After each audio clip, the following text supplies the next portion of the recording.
नोएडा के सेक्टर 66 स्थित ममूरा गांव में बुधवार को एक 5 मंजिला मकान में अचानक भीषण आग लग गई। आग इतनी तेजी से फैली कि इमारत के अंदर करीब 150 लोग फंस गए और पूरे इलाके में अफरा तफरी मच गई। घटना की सूचना मिलते ही पुलिस और दमकल विभाग की टीमें मौके पर पहुंची। फायर ब्रिगेड के कर्मचारियों ने इमारत में फंसे लोगों को बाहर निकालने के लिए तुरंत बचाव अभियान शुरू किया।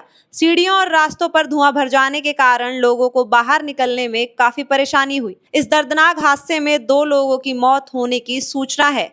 मृतकों में एक 26 वर्षीय महिला और एक पुरुष शामिल है। हालांकि मृतकों की पहचान से जुड़ी पूरी जानकारी अभी सामने नहीं आई है। शुरुआती जांच में सामने आया कि इमारत के ग्राउंड फ्लोर पर इलेक्ट्रिक वाहन की बैटरी चार्ज की जा रही थी। इसी दौरान अचानक स्पार्क हुआ और आग लग गई। ग्राउंड फ्लोर पर लगी आग ने कुछ ही समय में विकराल रूप ले लिया और धुआं ऊपर ही मंजिलों तक पहुंच गया।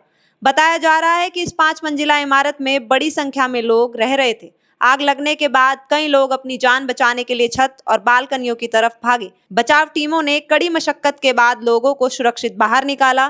पुलिस ने इस मामले में मकान मालिक या लीज धारक के खिलाफ संबंधित धाराओं में मुकदमा दर्ज कर आरोपी को हिरासत में ले लिया है।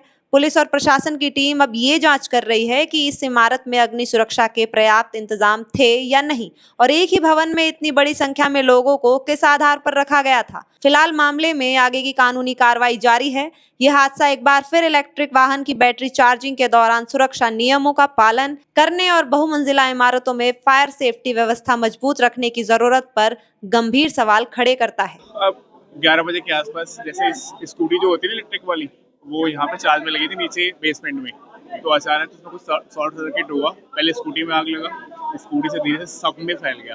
और जब फैला तो धुआं तो निकलता ही है। तो हम रहते हैं सी ब्लॉक में, जो आग लगे थे वो जो पार्किंग है हमारी बी ब्लॉक के सामने है। तो वहाँ से धुआं और ऐसी चीजें निकलती हैं जिससे दम घुटने लगता है। तो रूम में वेंटिलेशन है नहीं, तो धुआं आने लगा। तो हम नीचे जैसा जाना चाहते थे कि हुआ क्या है क्या नहीं हुआ है। तो नीचे की साइड में जैसे ही आए फिर पता चला आग बहुत ज्यादा लग गया था। और फिर ये अभी ऊपर 2 फ्लोर बन रहे हैं, तो इसके पास में और कोई बिल्डिंग है नहीं जो इसके हिसाब का हो। तो वहाँ पे जो लेबर वगैरह थे जो काम करते, उन्होंने क्या किया, वो स्टेयर जो दिख रहा है ऊपर, वो उन्होंने लगाया। स्टेयर लगाने के बाद से फिर 150 से 200 के आसपास लोग थे हम लोग। ऊपर से क्रॉस किया, जो जो चीजें ले सकते थे ले लिया, फिर लेके निकल के बाहर चले गए। जब तक नीचे आए तब तक बहुत ज्यादा आग लग गया था। फिर तो सारे प्रशासन आई गई थी। आज फेज 3 थाना अंतर्गत मामूरा क्षेत्र में 66 एक रिहायशी बिल्डिंग में उसके प्रथम तल पर एक ईवी स्कूटी जो चार्जिंग में लगी थी, उसमें पार्किंग हुई और उससे आग लग गई।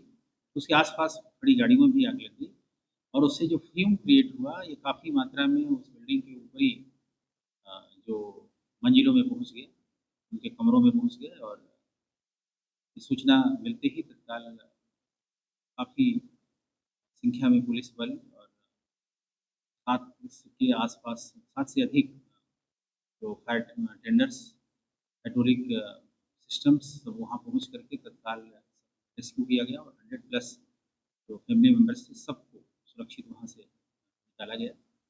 इसी दौरान 2 लोगों की तबीयत बिगड़ी थी फ्यूम से और उनको तत्काल एम्बुलेंस से वहाँ से रेस्क्यू करके अस्पताल भेज दिया गया है। अभी उनके स्वास्थ्य अपडेट की प्रतीक्षा है। और नेग्लिजेंस में इस बिल्डिंग के जो लीज होल्डर हैं, संचालक हैं, उनके विरुद्ध समुचित धाराओं में अभियोग पंजीकृत कर लिया गया है, उनको हिरासत में ले लिया गया है। अन्य विधिक कार्यवाही